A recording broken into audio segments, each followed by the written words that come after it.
Dialah yang membangunkan kita dari tidur. Dia memberi hidayah, kesehatan, kesempatan sehingga pada saat ini kita kembali hadir meraih kemenangan. Karena kita mengalahkan godaan setan, kita sanggup menghadiri sholat subuh secara berjamaah. Ya, inilah yang saya maksud kemenangan yang luar biasa. Banyak orang yang sebaya dengan kita, seumur dengan kita, yang tidak mondok sampai sekarang masih ngorok di tempat tidurnya. Banyak, bukan hanya yang seusia dengan kita, bahkan yang lebih tua dari kita. Bahkan ada yang sudah bapak-bapak, sudah kakek-kakek, belum sanggup bangun melaksanakan sholat subuh. Padahal anakku sekalian, kunci kehidupan, kunci sukses kehidupan itu ada di waktu subuh. Kenapa? Karena waktu subuh itu adalah waktu yang disaksikan. Inna Qur'anal fajri kana masyhuda. Bahwa sesungguhnya waktu fajar itu, waktu subuh itu, waktu yang disaksikan oleh malaikat. Mudah-mudahan di sini kita terlatih, di sini kita terbiasa, sehingga bukan hanya pada saat kita mondok kita rajin bangun, tapi juga setelah kita kembali ke rumah masing-masing, sampai seterusnya sampai tua, kita sudah terbiasa untuk bangun dan menghadiri salat subuh berjamaah. Salam dan salawat senantiasa kita peruntukkan kepada junjungan kita Nabiullah Muhammad sallallahu alaihi wasallam. Allahumma salli wa sallim wa barik ala sayyidina Muhammad. Anakku sekalian, khususnya santriwati yang baru, pada kesempatan ini kita akan membaca dan mengkaji kitab yang bernama Mukhtarul Ahaditsin Nabawi.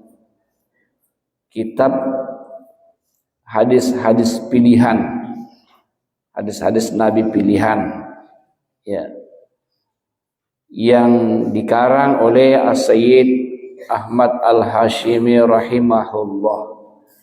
Ini yang menyusun ini. Kitab ini dia menyusun hadis-hadis berdasarkan huruf hijaiyah. Jadi mulai dari huruf alif, ba, ta, sa dan seterusnya. Dia menyusun hadis dalam kitab ini berdasarkan huruf hijaiyah. Jadi pertama hadis-hadis yang dimulai dengan huruf A atau huruf hamzah. Setelah itu hadis-hadis yang dimulai dengan huruf ba. Baru hadis-hadis yang dimulai dengan huruf sa, huruf ta. Begitu seterusnya. Dan selama berdiri pondok pesantren ini tahun 2007, saya memakai kitab ini pengajian. Ini sudah umur berapa pesantren kita? Sudah 14 tahun lebih ya. Baru kita sampai pada huruf mim, belum selesai, sudah 14 tahun. Ya, harful mim. Artinya hadis-hadis yang akan kita baca adalah hadis yang dimulai dengan huruf mim. Ya. Ya, silakan diperhatikan kitabnya. Bagi yang belum memiliki kitab, saya wajibkan semua santri-santriwati memiliki kitab ini, supaya kita hadir pengajian tidak menghayal, ya. Berbeda itu kalau orang punya kitab dengan tidak punya kitab, sangat berbeda. Diperhatikan hadis yang ke-1015. Ya. Rasulullah bersabda, ma'u zamzama lima syuriba lahu. Coba kita baca dulu sama-sama. Ma'u zamzama lima syuriba lahu man syaribahu lima rodin syafahullah aw li ju'in ashba'ahullah aw li hajatin qadahallah. Ya, jadi membaca hadis tidak sama kita membaca ayat Quran. Tidak usah di lagu-lagu ya. Kita baca seperti membaca tulisan yang lain untuk bahasa Indonesia. Perhatikan, ma'u zamzama. Perhatikan saja, jangan diikuti. Ma'u, apa artinya ma'u? Air. Ma'u zamzama, air zam-zam. Ya. Air zam-zam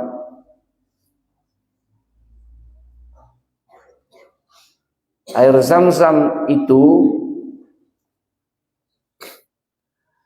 lima syuriba lahu,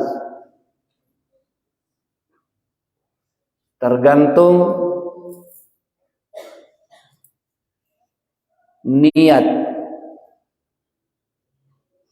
orang yang meminumnya. Tergantung niat orang yang meminumnya.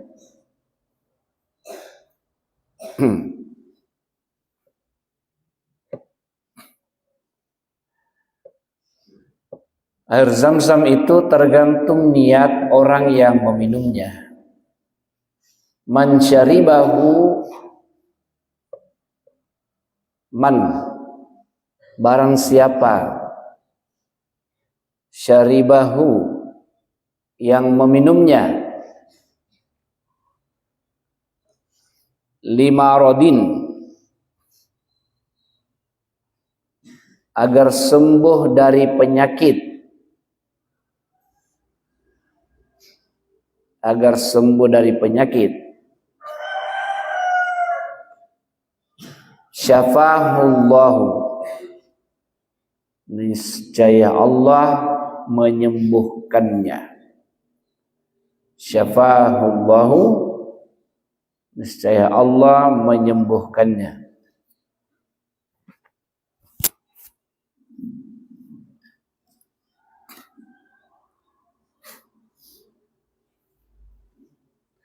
Auli ju'in, atau liju'in,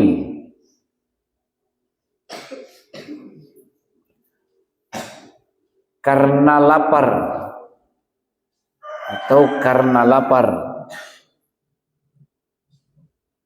Ashba'ahullah, niscaya Allah mengenyangkannya. Niscaya Allah mengenyangkannya.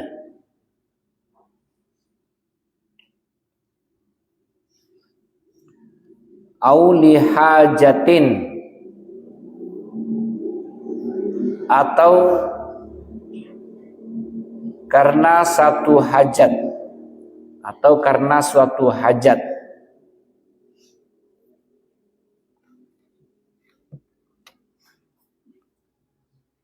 Qadahallah,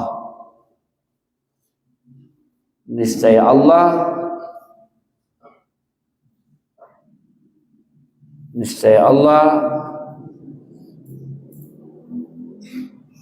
memenuhinya. Niscaya Allah memenuhinya.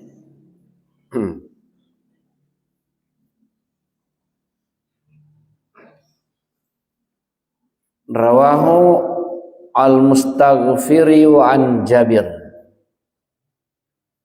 Ya. Segera hadis ini jelas ya. Nabi SAW menjelaskan ma'u zamzam, air zamzam itu yang di mana itu? Yang di Mekah. Ya, yang di Mekah, yang di dekatnya Ka'bah. Ya. Air zam-zam itu kata Rasul tergantung niat orang yang meminumnya. Apa niat? Makanya kalau ada keluarga dari tanah suci melaksanakan ibadah haji atau ibadah umrah, biasanya itu yang diperebutkan orang. Kita datang menjemput dia, itu dulu yang kita cari, air zam-zam. Bukan oleh-oleh yang lain. Jangan dulu cari kurmanya, jangan dulu cari yang lain-lain. Itu dulu air zam-zam. Kenapa? Karena ternyata air zam-zam itu luar biasa berkahnya. Ini hadis Nabi yang mengatakan ini. Nabi yang mengatakan ini. Air zam-zam itu tergantung apa yang kita niatkan. Nah, jadi ketika kita seorang hafiz Al-Quran, ada keluarga dari tanah suci, melaksanakan umrah atau haji, bawa air zam-zam, minta sedikit, biasa sedikit sekali. Niatkan, ya Allah, mudah-mudahan melalui air zam-zam ini, Engkau bukakan pikiranku, Engkau lancarkan hafalanku, ya Allah. Itu niatkan seperti itu ya. Baru kita minum airnya, ditiup, pakai napas di hidung, baru diminum. Bismillah. Jadi tergantung yang diniatkan. Ada di antara kita yang ada penyakitnya. Ada penyakitnya. Sudah lama tidak sembuh-sembuh. Sudah berobat ke dokter, tidak sembuh-sembuh. Begitu ada kita dapatkan air zam-zam, minta sedikit, niatkan. Ya, niatkan untuk kesembuhan penyakit kita. Baru minum, insyaallah penyakit kita sembuh. Karena Nabi katakan syafahullah, Allah akan menyembuhkannya. Ya. Termasuk penyakit luar, katakanlah ada gatal-gatal, ada benjolan di tubuh kita yang sudah lama tidak sembuh-sembuh, itu ambil sedikit itu air zam-zam, baru olesi, niatkan doa kepada Allah, ya Allah, kumohon kepadamu berkahnya air zam-zam, lewat air zam-zam ini kumohon kepadamu sembuhkan penyakitku ini, ya Allah. Gitu caranya, ya. Jadi tergantung apa yang kita niatkan. Auli ju'ain asba'ahullah. Nah, ini kan terbukti. Coba kalau ada keluarga pulang ini laksanakan ibadah haji, tanya coba, bagaimana kita rasakan itu air zam-zam? Ternyata air zam-zam itu kalau kita minum di waktu pagi itu kita tidak rasa lapar sampai malam. Ada orang, saya kenal orangnya itu, dia sempat keluar dari mulutnya. Dia melihat ada temannya yang terlalu sering makan, sedikit-sedikit makan. Sampai dia katakan begini, meskipun aku rapikan di Jumat di Makkah, itu kan pada waktu itu masih di Madinah dia. Pun aku rapikan di Jumat di Makkah, Jumat di Makkah Masjidil Haram, pas sama anak ketangan re. Subhanallah, apa yang terjadi dia tu uji kinongkan ria. Asalangan ria sulug, asalangan ria sulug. Tapi dia tidak merasa lapar. Aku bilang apa rahasianya? Dia bilang itu ji air zam-zam ji. Air zam-zam ji. Berapa hari tidak makan? 6 hari, 6 malam tidak makan nasi. Tidak lapar. Jadi yang dia niatkan itu yang dia yang masuk di perutnya hanya air zam-zam. Itu subhanallah, dan terbukti ya. Terbukti. Orang yang lapar, kelaparan, minum air Zam-Zam, kenyang. Jadi ada apa di air Zam-Zam itu? Ya, dilihat hanya sekedar air. Tapi ada apa sampai bisa mengenyangkan juga, bukan hanya menghilangkan haus, tapi juga mengenyangkan. Jadi tanya coba keluarga kita kalau ada yang melaksanakan ibadah haji tahun ini, hampir pulang, tanya bagaimana itu air Zam-Zam di sana? Semua orang saya tanya begitu jawabannya, bahwa air Zam-Zam itu luar biasa. Ya. Luar biasa. Auli hajatin qadahallah. Ada orang yang punya hajat. Ada orang punya hajat. Ya, apa kira-kira hajatnya? Misalnya ada anak muda mau kawin, lama tidak nikah-nikah. Niatkan dengan berkah air Zam-Zam, ya Allah, pertemukan aku dengan jodohku. Bisa, ya. Jadi tergantung apa yang kita niatkan. Ini hebatnya air Zam-Zam. Karena memang sejarahnya air Zam-Zam itu pertama kali muncul dari bumi di masanya siapa? Nabi Ismail. Pada waktu itu tanah Mekah itu gersang. Tidak ada tumbuhan, tidak ada rumput pun, tidak tumbuh-tumbuh, kering. Kemudian Nabi Ismail kecil yang masih bayi sudah kelaparan karena ibunya bernama Siti Hajar sudah bolak-balik. Bayangkan kalau dia baru berdua di situ, tidak ada manusia lain. Baru Siti Hajar dengan anaknya ditinggalkan di situ. Siti Hajar bolak-balik dari Bukit Safa ke Bukit Marwah mencari air. Sampai di sana tidak ada air, kembali lagi, sudah kembali lagi ke sana. 7 kali bolak-balik. Ternyata air Zam-Zam muncul di depannya Nabi Ismail. Situlah dia minum, langsung hilang rasa hausnya, langsung kenyang, dan dari situlah bermula tempat itu didatangi oleh orang. Semua pedagang-pedagang yang melintasi singgah semua di situ. Yang pada akhirnya bikin rumah di situ, bertempat tinggal di situ. Itu karena asbab adanya air Zam-Zam. Ya. Baik, kita lanjut. Hadis berikutnya, ma'u Zam-Zam. Ma'u Zam-Zam. Tadi kita sudah artikan ya. Kalau ada mie yang sama diartikan, tidak usah lagi diartikan ini, ditulis. Jadi ma'u Zam-Zam artinya air Zam-Zam itu adalah syifa'un min kulli da'in. Syifa'un, apa artinya syifa? Obat. Jadi air Zam-Zam itu adalah obat.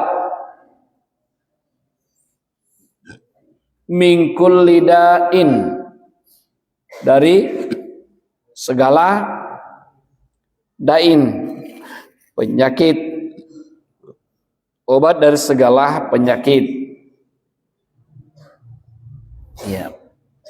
Kalau dikatakan obat dari segala penyakit, apa kayak penyakit dalam, penyakit luar, penyakit apalagi, penyakit hati. Air Zam-Zam itu obat dari segala macam penyakit. Makanya kembali lagi pada hadis pertama tadi, tergantung apa yang kita niatkan. Tergantung apa yang kita niatkan. Perbaiki niat kita pada saat kita mau minum air Zam-Zam. Perbaiki niat kita. Rawahud Dailami. Hadis ini diriwayatkan oleh Ad-Dailami. Jadi Itu penting ya kita tulis artinya, perawinya penting. Ya. Kemudian kita lanjut hadis berikut. Ma'ama nabi.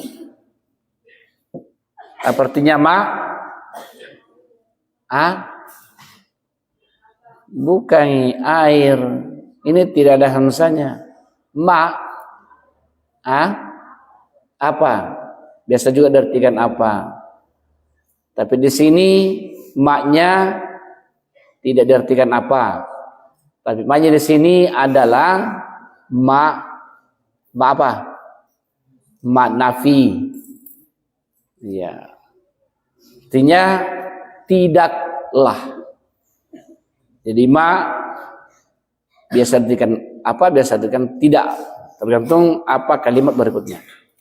Jadi ma tidaklah amanah. Apa artinya amanah? Beriman.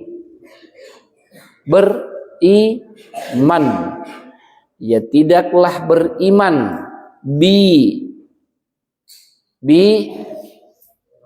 kepadaku. Jadi tidaklah beriman kepadaku. Man, artinya man? Man, ya orang yang bata.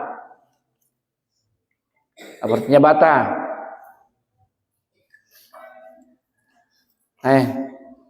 Orang yang bata. Apa artinya bata? Orang yang bermalam. Tadi ada ayat yang dibaca oleh imam. Apa itu? Awa amina ahlul qura ayyatiyakum ba'suna. Iya, tadi terbalik kayaknya. Bayatan wahum naimun, duhan wahum yal'abun. Jadi bayatan itu malam, waktu tidur.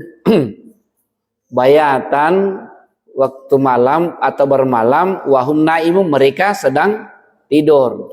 Duhan waktu duha, wahum yal'abun, mereka sedang bermain. Nah itu ya. Jadi tak balik tadi baca imam nggak? Ya.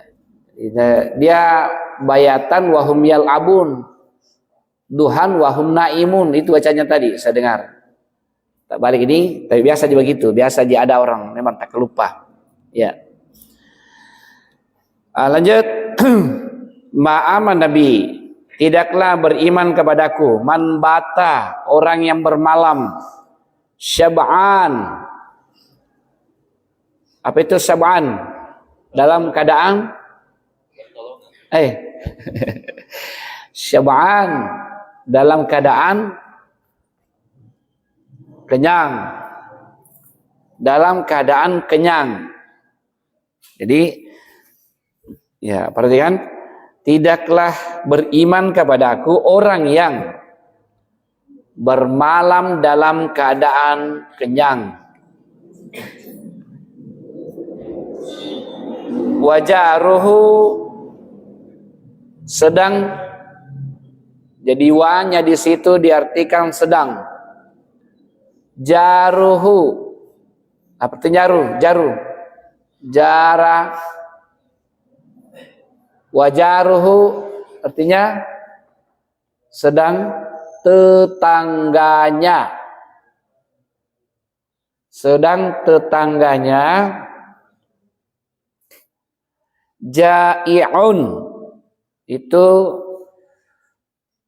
kebalikan dari syab'anu.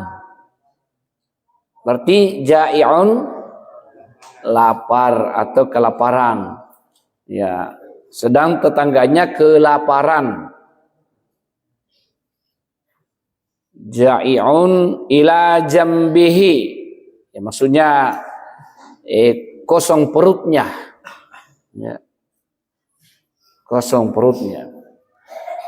Wa huwa ya'lamu bihi. Wa huwa sedang dia, atau bisa juga wa diartikan dengan padahal. Ya, wa huwa padahal dia ya'lamu. Apa artinya ya'lamu? Mengetahui. Ya, padahal dia mengetahuinya. Nah, saya artikan kembali. Tidaklah beriman kepadaku orang yang bermalam dalam keadaan kenyang, sedangkan tetangganya dalam keadaan lapar, kosong perutnya, sedang dia mengetahuinya. Dipahami ini? Ya. Jadi coba perhatikan, sekalipun misalnya ada orang rajin sholat, tidak pernah alpa berjamaah, rajin baca Quran, zikirnya panjang-panjang, puasanya di bulan Ramadan, tarawih tidak pernah alpa, dia berkali-kali naik umroh dan lain-lain. Tapi ada tetangganya, kiri kanan dari tetangganya itu kelaparan. Dia tahu, tapi tidak pernah dia beri. Orang seperti ini, sekalipun sholatnya luar biasa, puasanya, hajinya, umrahnya, Nabi katakan ma'aman Nabi, orang itu tidak beriman kepadaku. Dan dianggap orang beriman. Bahayanya ya. Nabi katakan tetangga di sini tidak dikatakan yang muslim saja, yang beriman saja. Bagaimana kalau tetangga itu orang kafir? Bagaimana kalau tetangga itu non muslim? Masih perlukah diperhatikan? Perlu. Bagaimana kalau tetangga itu yang kelaparan itu Nasrani, Yahudi? Lalu kita tidak perhatikan, kita hanya perhatikan ibadah kepada Allah. Apa kita dianggap orang beriman? Nabi katakan tidak. Biar mereka tidak beriman, biar mereka Nasrani, Yahudi, tetap kau perhatikan dia. Jangan sampai gara-gara tidak najina sholat, lalu kita bilang aja engkau peduli itu. Biarkan saya begitu, pasang saya mate kalausan. Jangan. Karena Nabi tidak menyebutkan tetangga yang beriman, tidak menyebutkan tetangga yang muslim, tapi hanya beliau katakan tetangga. Tetangga itu ya siapa saja tetangga. Apakah dia orang muslim, orang kafir, Yahudi, Nasrani, atau bahkan dia orang jahat sekalipun, peminum, pemabuk. Jangan lihat-lihat itu, tetap kita perhatikan dia. Tetap diperhatikan ya. Kita masih perhatikan untuk memberi. Gitu. Bahaya ya. Karena tidak dianggap kita orang beriman. Kalau kita mengetahui ada tetangga kita yang kelaparan, kasih dia. Ini diriwayatkan oleh Al-Bazzar an Anas. Diriwayatkan oleh Al-Bazzar dari Anas. Kita lanjutkan lagi. Satu hadis lagi ya.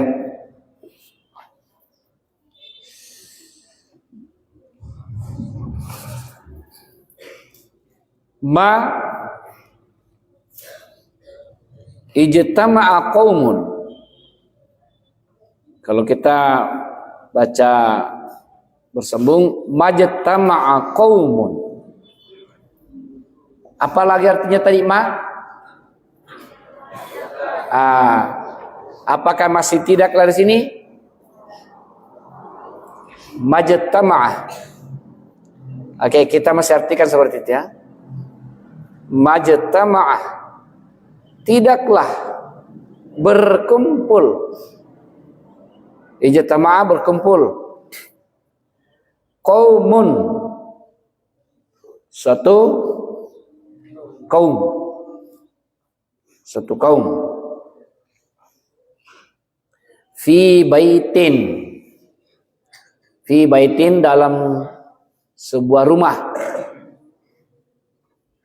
Fi baitin dalam sebuah rumah. Mim buyutillahi, mim buyutillahi dari rumah-rumah Allah. Apa rumah-rumah Allah? Masjid. Ya, min buyutillahi dari rumah-rumah Allah.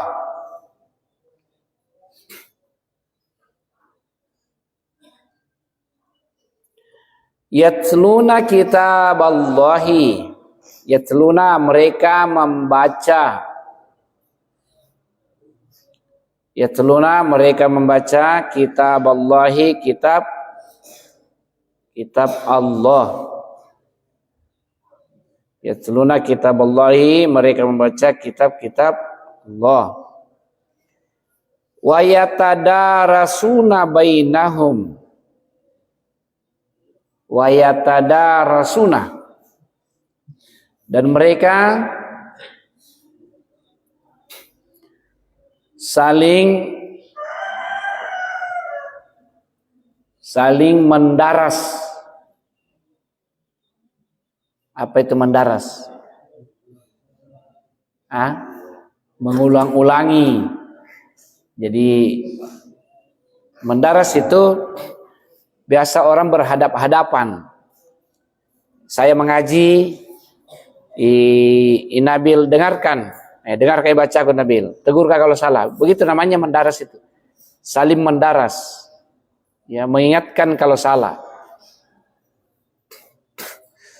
Ya. Wa yatadarasuna bainahum, dan saling mendaras di antara mereka. Illa. Nah, kalau terjadi begitu, illa. Jadi illa ini adalah jawaban dari huruf ma tadi. Ada tadi diawali dengan ma, tidaklah ya. Tidaklah berkumpul satu kaum dalam rumah dari rumah-rumah Allah, mereka baca Quran, mereka mendaras, illa, melainkan. Bisa juga kecuali ya, melainkan apa yang terjadi, nazalat alaihimus sakinatu, melainkan nazalat turun atas mereka as-sakinatu. Apa artinya as-sakinah? Ketenangan. Ketenangan. Iya. Turun atas mereka ketenangan. Wa ghasyiyathumur rahmatu. Wa ghasyiyathumur rahmatu. Dan mereka dilindungi atau diselimuti ar-rahmatu, dengan rahmat.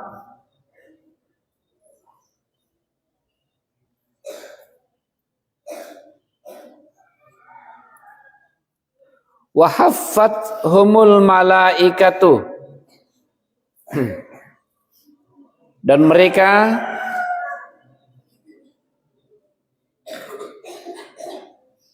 dinaungi oleh malaikat.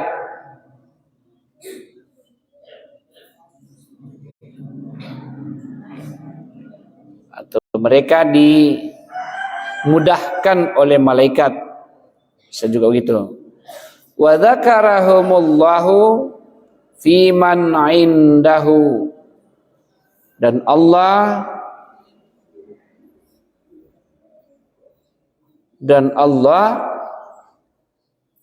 akan menyebut-nyebut mereka, dan Allah akan menyebut-nyebut mereka fi man indahu, terhadap semua yang ada di sisinya, atau terhadap siapa yang ada di sisinya. Rawahu Abu Daud. Jadi rupanya hadis ini kita semua yang kena ya. Kita semua santri yang kena ini hadis ini. Ya. Kita semua yang kena ini hadis. Iya, dan kita rasakan. Kita rasakan. Nabi katakan tidaklah berkumpul suatu kaum. Ini kita akan berkumpul sekarang ya. Kita sekarang berkumpul ini. Di mana kita ngumpul? Di masjid, min buyutillah, rumah Allah ini ya. Rumah Allah. Yatluna kitab Allah. Kita membaca kitab Allah. Di masjid ini kita menghafal. Ya inilah dalilnya bahwa kita dianjurkan membaca Quran secara berjamaah,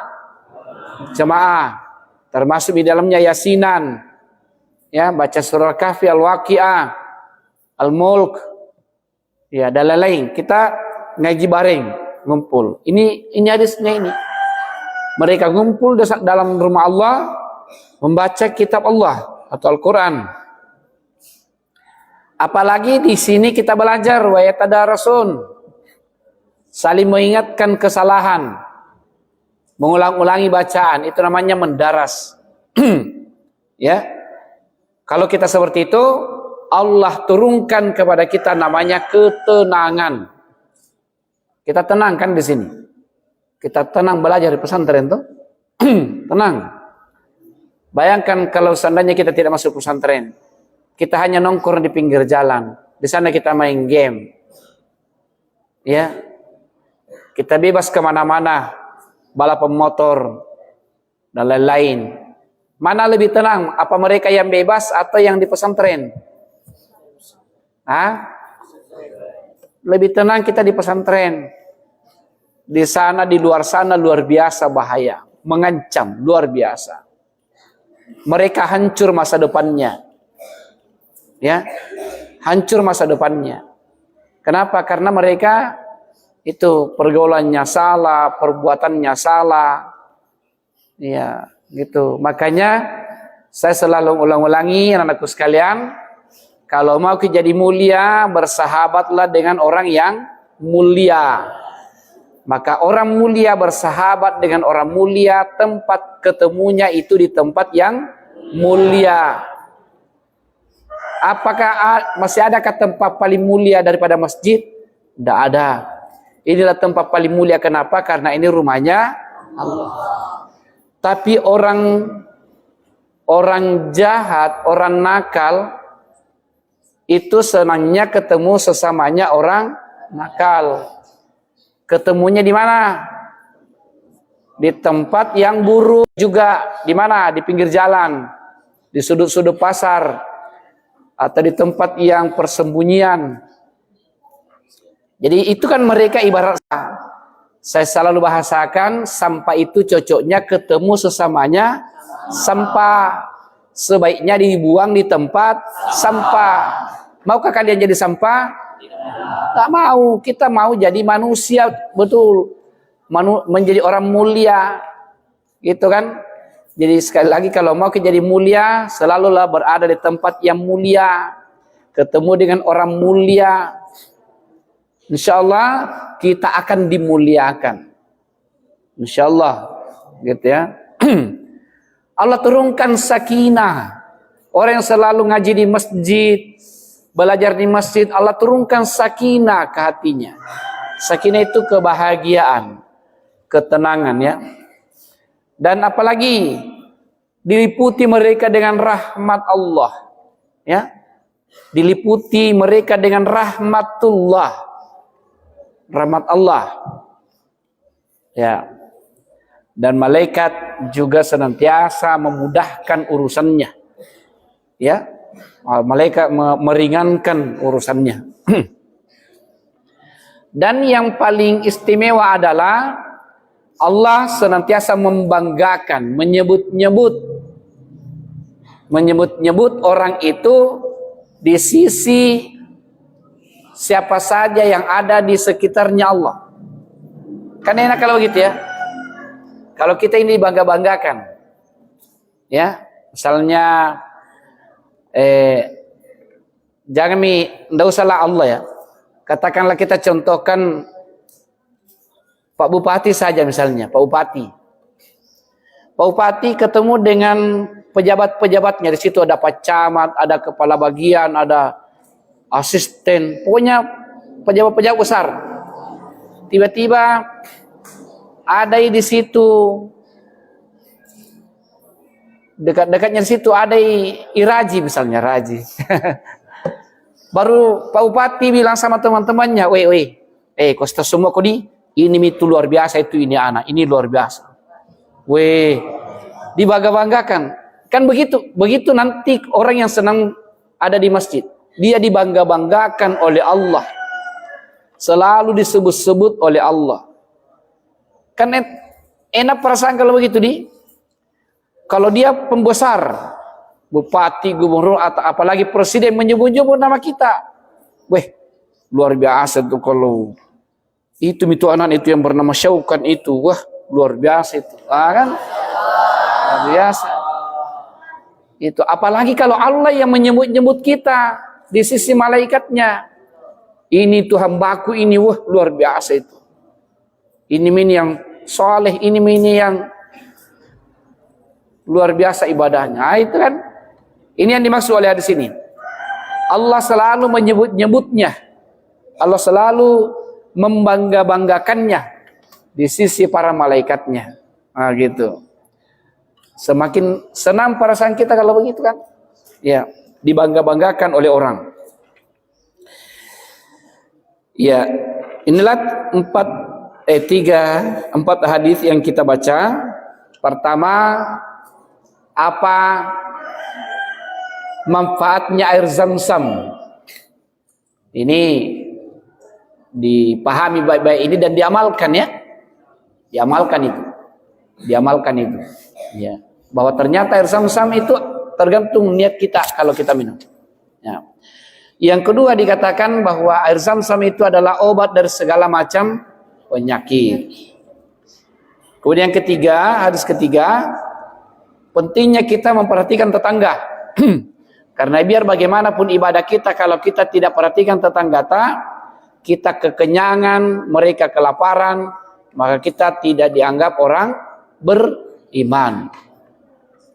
Dan hadis keempat yang kita baca adalah pentingnya kita selalu ada di rumah Allah, mengaji secara berjamaah, tadarus, belajar di masjid.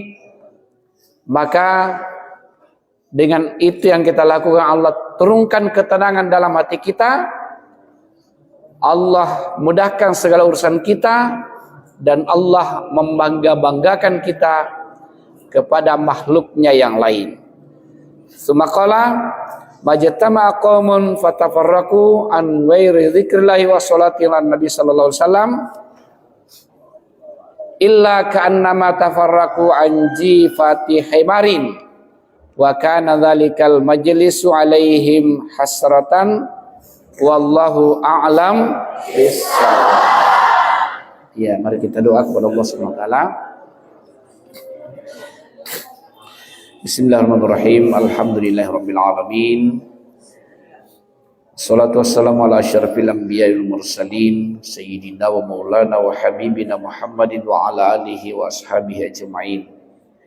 Allahumma inna nas'alukal huda wat tuqa wal afafa wal ghina. Allahumma ighfir lana dhunubana wa liwalidina warhamhum kama rabbawna shighara. Allahumma ighfir lil mu'minina wal mu'minat wal muslimina wal muslimat al ahya'i minhum wal amwat innaka sami'un qaribun mujibud da'wat wa yaqdiyal hajat. Allahumma inna nas'aluka imanan da'iman wa yaqinan shadiqan wa qalban khashi'an wa ilman nafi'an wa amalan mutaqabbalan. Allahumma barik lana fi asma'ina wa absarina wa qulubina wa tub 'alaina innaka antat tawwabur rahim. Allahumma ya Allah, berkahilah hidup kami, berkahilah pendengaran kami, berkahilah penglihatan kami. Ya Allah, tetapkan hidayahmu di hati kami. Ya Allah, jadikan kami hamba-Mu yang soleh, jadikan kami hamba-Mu yang soleha ya Allah. Ya Allah, turunkan keberkahan di rumah tangga kami ya Allah. Beri hidayah kepada ayah dan ibu kami. Beri hidayah kepada saudara-saudara kami.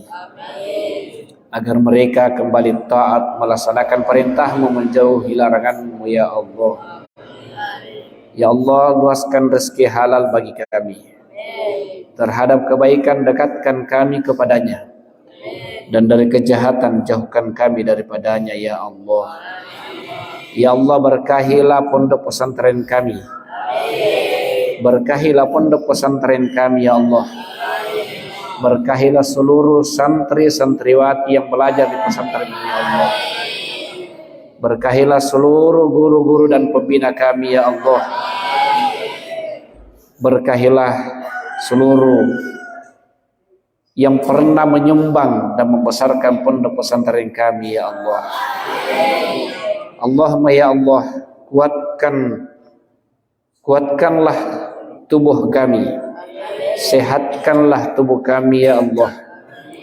Ya Allah, berilah kekuatan, kesehatan lahir batin kepada anak-anak kami yang akan bertanding sepak bola ya Allah. Berikanlah kekuatan dan kesehatan kepadanya ya Allah. Mudahkan segala urusannya ya Allah. Ya Allah, kami mohon kepadamu, jadikanlah mereka sebagai asbab meningkatnya dan terkenalnya pondok pesantren ini ya Allah. Rabbana la tuzigh qulubana ba'da idh hadaitana wa hab lana min ladunka rahmatan innaka antal wahhab. Rabbana atina fid dunya hasanah wa fil akhirati hasanah wa qina adzabannar. Sallallahu ala sayyidina Muhammadin walhamdulillahi rabbil alamin. Al-Fatihah. Bismillahirrahmanirrahim.